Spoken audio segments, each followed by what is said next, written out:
愛潑斯坦這個人大家肯定有所耳聞，就在近期，美國司法部又公開了一些文件，当然內容更是駭人聽聞。有興趣的朋友可以上網搜一搜，我就不过多介紹了。今天我們主要來看愛潑斯坦的罪惡一生。2025年2月27日，美國司法部發布首批愛潑斯坦解密文件，核心包含飛行日志、聯繫人列表與受害者信息，然多數內容此前已遭洩露。同時公布的還有經塗黑處理的按摩師名單，以及一份羅列150餘件物品的證據清單，裸照、按摩床、情趣玩具等涉案物品均在其中。司法部称此舉是提升案件透明度的舉措，後續將在審查編輯、保護受害者身份的前提下，逐步公布剩餘文件。而這批文件的曝光，也讓外界再次聚焦這位美國惡魔的反社會人格與滔天罪行。傑弗里·愛潑斯坦於1953年1月20日出生在紐約布魯克林的猶太家庭，父親是公園園丁，母親為家庭主婦，平凡的中產家境為他提供了良好的教育。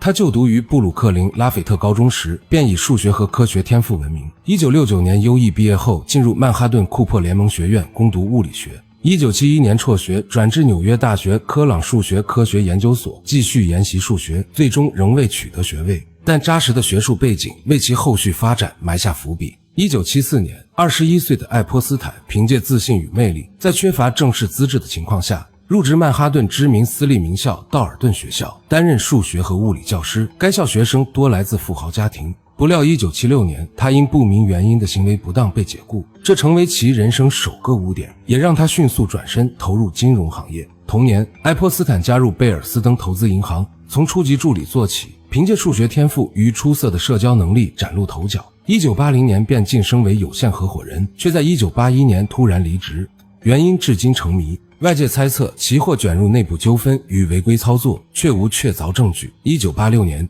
他經熟人結識億萬富翁萊斯利·維克斯納，成為其財務顧問，並在1991年7月獲得對方財富與項目的全權管理授權。1987年，他受聘於迪文·霍芬伯格的公司，月入2.5萬美元。1989年前離職。該公司1993年被曝是龐氏騙局，造成4.5億多美元損失，愛潑斯坦卻全身而退，未被起訴。此後，他創辦專屬金融諮詢公司，聲稱僅為資產超10億美元的超級富豪服務，客戶名單高度保密。維克斯納被認為是其財富的重要來源。借助金融業務，愛潑斯坦積累起巨額財富，在曼哈頓購置7層豪宅，在佛羅里達、棕櫚灘、墨西哥、巴黎等地擁有多處房產，還買下加勒比海小聖詹姆斯島，甚至擁有被媒體稱為洛麗塔快車的波音727私人飛機。這些資產不僅彰顯其所謂的成功，更成為日後犯罪的重要工具。1996年，他將公司更名並遷至美属維爾京群島，利用當地稅收優勢減少 90% 的聯邦所得稅，而其罪惡的犯罪活動也在20世紀90年代末逐漸浮出水面。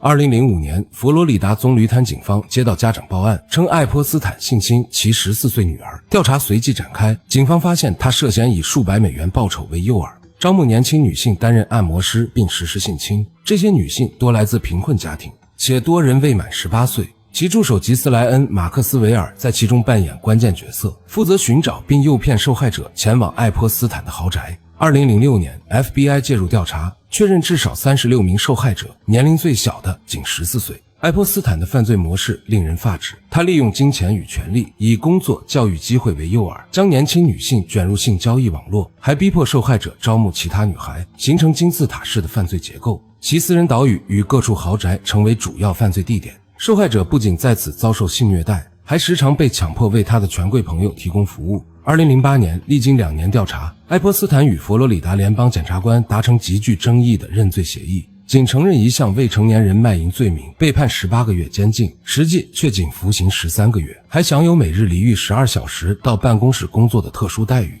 該協議更讓他與同謀者免於聯邦層面的更嚴重指控。這一結果引發公眾強烈憤怒，檢察官後續稱是因情報官員警告而被迫妥協，暗示愛潑斯坦可能掌握敏感信息，這也讓他與情報機構是否存在合作的猜測甚囂塵上，卻始終無確鑿證據。值得注意的是，愛潑斯坦的行為高度契合反社會人格特徵，即便身負累累罪行，他仍在科學與教育領域大肆開展慈善活動。1991年，他作為4位捐助者之一，為哈佛大學羅薩夫斯籌資200萬美元，個人捐款65萬美元。90年代向白宮歷史協會捐款1萬美元。2000年創立傑弗里·愛潑斯坦基金會，資助科學研究與教育。2003年5月，他承諾為哈佛數學生物學項目捐款3000萬美元，最終僅到賬650萬美元。這種偽善的慈善包裝成為其掩蓋罪惡的外衣。愛潑斯坦的社交圈更是令人瞠目結舌。美國前總統比爾·克林頓、唐納德·特朗普、英國安德魯王子、億萬富翁比爾·蓋茨等各界名流均與他有往來。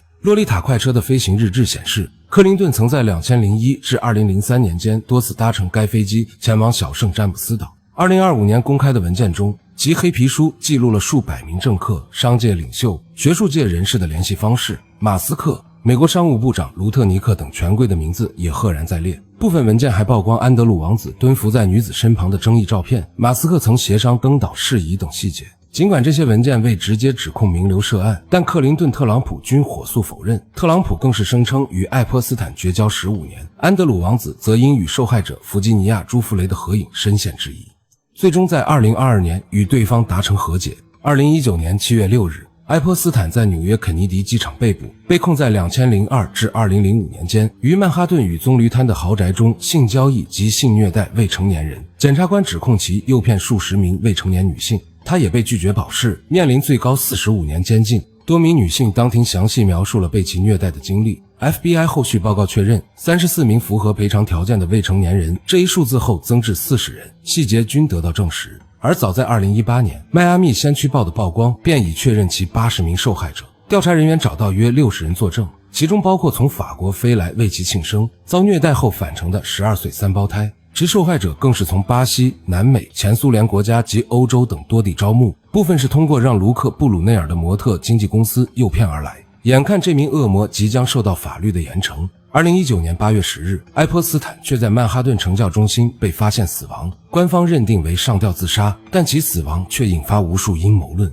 監獄監控錄像恰好故障，2名獄警未按時巡查。屍檢報告也存在諸多爭議，外界普遍懷疑他是被謀殺，目的是阻止其揭露更多權貴的醜聞。他在8月8日簽署了財產贈與信託，屍體由弟弟馬克認領。9月5日被葬於棕櫚灘的無標記墳墓，父母的名字也從墓碑上被移除。傑弗里·愛潑斯坦的一生是權力與財富交織的墮落悲劇。他利用巨額財富與龐大的權貴社交網絡，構建起一個罪惡的性剝削帝國，摧毀了無數年輕女性的人生。2025年司法部公布的解密文件雖揭開了案件的部分真相，卻因大量內容塗黑、關鍵信息缺失引發公眾質疑。而2026年1月，司法部公布的超300萬頁後續文件雖曝光了更多權貴往來細節，愛潑斯坦的網購癖好及涉案視頻卻仍有大量核心內容被隱藏，諸多謎團至今懸而未決。愛潑斯坦的故事不僅是一個人的罪惡，更折射出特權階層對司法的踐踏與系統性的縱容，也提醒着世人，